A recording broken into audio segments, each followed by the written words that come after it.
In Turkey, military service is compulsory for all men aged between 18 and 41 years old and can last up to 15 months. The only way to escape it is to come out.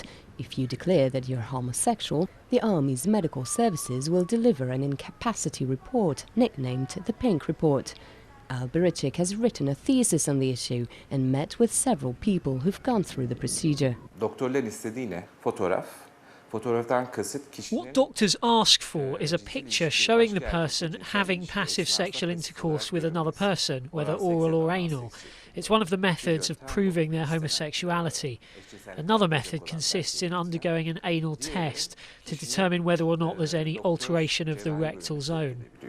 Orada anal test yapılıyor. Yani rektal alanda herhangi bir bozulma var mıdır, yok mudur diye. Advanced psychosexual disorder. That's what EMRECAN was diagnosed with in 2006. Back then, he says he had to give the army explicit pictures of his sex life. But he says the military's attitude is only a reflection of the Turkish society as a whole. It's not just the army which is to blame. What I've lived during this exemption procedure is indeed an extreme example. But I live every day in a system which is homophobic. And I'm used to suffer things that are much worse. The Pink Report is the only alternative to military service in Turkey, as the country withholds any recognition of conscientious objection.